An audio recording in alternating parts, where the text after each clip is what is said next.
Momentos filosóficos. Trecho do livro de Colin Brown, Filosofia e Fé Cristã, publicado pela Sociedade Religiosa, Edições Vida Nova. Descartes, em francês, Descartes. O primeiro dos grandes filósofos racionalistas foi o francês René Descartes, em francês, René Descartes, 1596-1650. Estas datas mostram que ele era contemporâneo das figuras como Carlos da Inglaterra, Oliver Cromwell, Kepler, no Brasil, Kepler, Galileu, no Brasil, Galileu, e Harvey. Descartes não estudou numa universidade, mas sim numa faculdade jesuíta. Tal fato, porém, não se revelou prejudicial, pois acabou recebendo uma base melhor em matemática do que teria obtido na maioria das universidades daquele tempo. Procurando uma vida mais fácil, Descartes entrou para a carreira militar. Serviu em vários dos exércitos europeus, sempre tomando o cuidado de se transferir para outro lugar quando surgiam hostilidades. Foi para a Suécia a pedido da rainha Cristina que, segundo observou Bertrand Russell, Descartes pensava que, como soberana, tivesse o direito de desperdiçar o tempo de grandes homens. A rainha somente tinha disponível o horário das 5 horas da manhã para suas aulas diárias. E este fato, aliados aos rigores do inverno da Escandinávia, encurtou a vida do filósofo. Parece que Descartes fez um esforço prolongado para manter a imagem de um fidalgo que trabalhava por mero passatempo. Disse que trabalhava poucas horas por dia e que lia pouco. Era diletante de várias ciências, inclusive da medicina. Suas contribuições principais, porém, foram feitas nos campos da geometria e da filosofia. Naquela, inventou o sistema de coordenadas cartesianas. Nesta, foi o pioneiro do racionalismo e da dúvida cartesiana.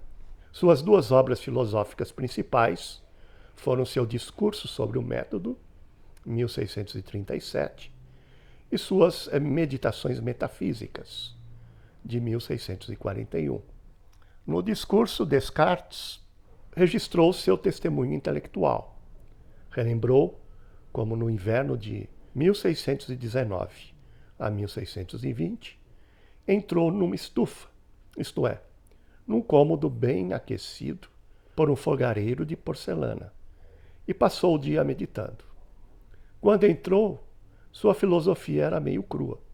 Ao sair de lá, estava completa em seus fundamentos básicos. Como princípio primário, resolveu nunca aceitar qualquer coisa como verdadeira, a não ser que a conhecesse claramente como tal. Seu ideal e seu método foram forjados na matemática. Ele afirmou o seguinte: as longas correntes, formadas por raciocínios simples e fáceis, mediante as quais os estudiosos da geometria estão acostumados a chegar às conclusões das suas demonstrações mais difíceis, tinha-me levado a imaginar que todas as coisas, para cujo conhecimento o homem é competente, estão da mesma forma mutuamente ligadas, e que nada está tão distante de nós que esteja além do nosso alcance, ou tão oculto que não possamos descobri-lo, posto somente que nos abstenhamos de aceitar o falso como verdadeiro, e sempre conservemos em nossos pensamentos a ordem necessária para deduzir uma verdade a partir da outra. E assim nasceram a dúvida e o racionalismo cartesiano. A primeira exclui da consideração filosófica séria tudo acerca do qual possa haver dúvidas. O segundo parecia colocar nas mãos do filósofo a chave que não somente garantiria o método científico moderno, como também abriria as portas para a plena realidade.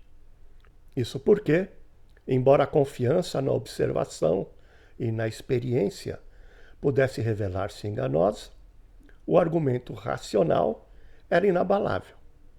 Tendo isto em mente, dedicou-se a investigar a estrutura do universo, dando livre curso às suas dúvidas. Admitiu a possibilidade de que tudo o que havia em sua mente talvez não passasse de sonhos e ilusões. Como, portanto, poderia ter certeza de que o mundo existe? Sua resposta tinha 3 passos principais.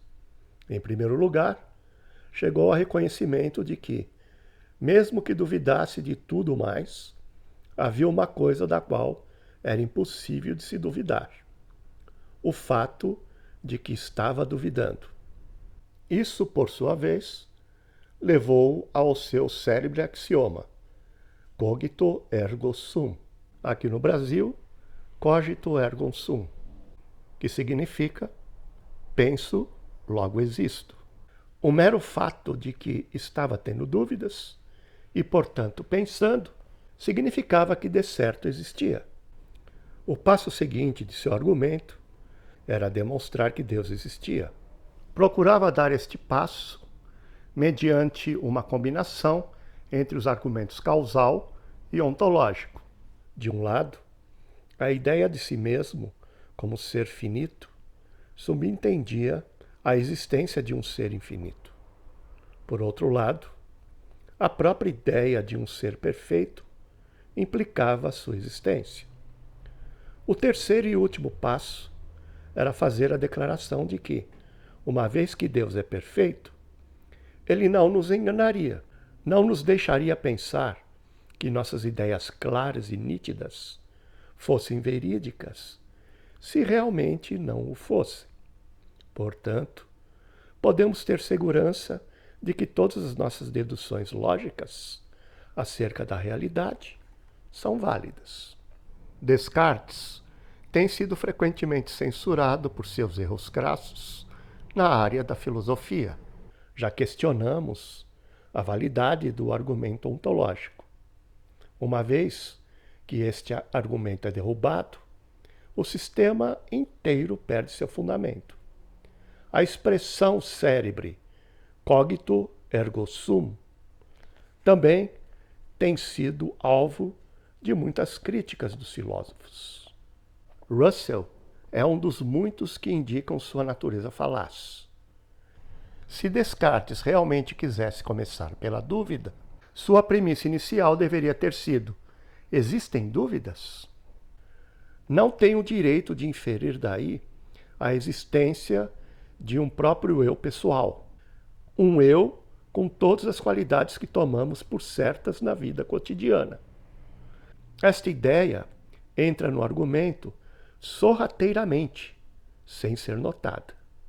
Por outro lado, é bem possível que esta frase talvez não seja uma dedução lógica da existência pessoal a partir do mero fato de que existem dúvidas, mas sim uma mera tautologia disfarçada que apenas repete a mesma coisa em palavras diferentes. Neste caso, a frase é apenas uma reafirmação de sua própria existência. Porém, também é questionável se mesmo alguém ultracético pode honestamente começar com nada mais além da dúvida como dado primário. Por mais difícil que seja formular este fato, todos nós temos consciência profunda de não estarmos sozinhos com nossas dúvidas. Vivemos num contexto, e este contexto é constituído por outras pessoas, outros objetos e por Deus. Em resumo, a filosofia cartesiana representa um falso começo. Descartes, às vezes, é retratado como o primeiro filósofo moderno. Este conceito não é bem correto. Ao retocar as provas medievais da existência de Deus, estava fazendo uso do legado da Idade Média. Assim como os filósofos medievais, ele interessava-se pela metafísica. Até o fim da sua vida, Descartes permaneceu como um católico nominal. Há, porém, um sentido em que Descartes representa uma nova saída. Descartes se interessa em Deus por amor ao mundo, e não por amor a Deus. Deus é invocado por ele como uma espécie de Deus ex machina, isto é, Deus da máquina. E isso só para garantir a validade de seus pensamentos acerca do mundo. Fora isto, Deus permanece eternamente nos bastidores. Não é surpreendente que, quando surgiram filósofos posteriores que compartilhavam das suposições de Descartes, mas não de seus métodos, conseguiram dispensar totalmente este conceito indesejado, isto é, dos bastidores. Num dos seus momentos de reflexão, o arcebispo William Temple certa vez foi tentado a perguntar a si mesmo qual fora o momento mais desastroso na história da Europa. A resposta que lhe ocorreu foi o dia em que Descartes entrou naquela estufa. Temple não estava pensando tanto no conceito que Descartes tinha de Deus, mas sim na tendência à qual ele deu início no pensamento europeu. Essa tendência representava uma mudança de preocupação. Simbolizava um retorno para a autoconsciência individual como o único ponto de partida seguro para a filosofia. A bem da verdade, Temple passou a traçar um paralelo entre Lutero e Descartes, como se o primeiro fosse o equivalente espiritual do individualismo filosófico deste último. Mas essa ideia de Lutero e Descartes como equivalentes é inadequada. Tal observação serve meramente para mostrar quão pouco o arcebispo entendia a respeito de Lutero e dos reformadores. Pois quando Lutero foi confrontado pelas autoridades eclesiásticas, ele tomou posição não com base em sua consciência individual, mas sim na palavra de Deus, a qual sua consciência estava cativa. A fonte da autoridade de Lutero, em última análise, ficava fora dele mesmo. E neste ponto, tinha muito mais em comum com o pensamento medieval. Mas Temple está em terreno mais seguro quando se pronuncia sobre Descartes. O filósofo francês inaugurou uma tendência que foi seguida por muitos que rejeitaram seu sistema propriamente dito. Mas acabou que, por fim, estabeleceu a consciência individual como o critério final da verdade. O próprio Descartes acreditava que tivesse dominado com firmeza a realidade objetiva, por meio de sua doutrina de ideias claras e distintas, que permaneciam inabaláveis entre as areias movediças da experiência. Na realidade, nem o cogito ergo sum, nem o argumento ontológico, nem seu método em geral eram assim tão fidedignos quanto se levara a acreditar. O mero processo de elaboração de raciocínios, por mais que tenham uma sequência lógica, não os torna válidos. Pode-se dizer que um raciocínio é verdadeiro quando corresponde ao seu objeto. Isso somente pode ser verificado por meio de avaliação calcada na experiência. Mas era precisamente isso que Descartes procurava eliminar da filosofia. Com efeito, Descartes estava forçando uma separação entre a mente e os seus raciocínios de um lado e entre o mundo e a experiência do outro lado. Essa abordagem encontrou forte oposição, e com razão, por parte dos empiristas britânicos. No entanto, na Europa continental, Descartes terminou a tendência a ser seguida. O racionalismo dominou a filosofia da Europa continental, especialmente a da Alemanha, até quase o fim do século XVIII. E até mesmo quando o racionalismo foi finalmente abandonado, houve muitos, e ainda há nos dias de hoje, que continuam a tomar a autoconsciência individual como ponto de partida e até mesmo como o único ponto de referência. O trecho sobre Descartes termina aqui. Gostaria de, neste momento, fazer algumas observações. O sufixo ismo representa geralmente, quando utilizado, a centralização, a absolutização e mesmo a divinificação de algo. Racionalismo é algo que precisa ser prontamente rejeitado por nós, visto tratar-se da centralização da razão, do absolutismo da razão, da divinização da razão. Em realidade, o racionalismo é a idolatria da razão. Assim como o emocionalismo é a centralização das emoções. Em contrapartida, emoção é algo bom, é algo que pertence à natureza humana. Não, porém, o emocionalismo, que é uma espécie de divinização da emoção. Assim como o racionalismo é uma espécie de divinização da razão. Estas coisas devem ser reputadas como perigosas e precisam ser rejeitadas.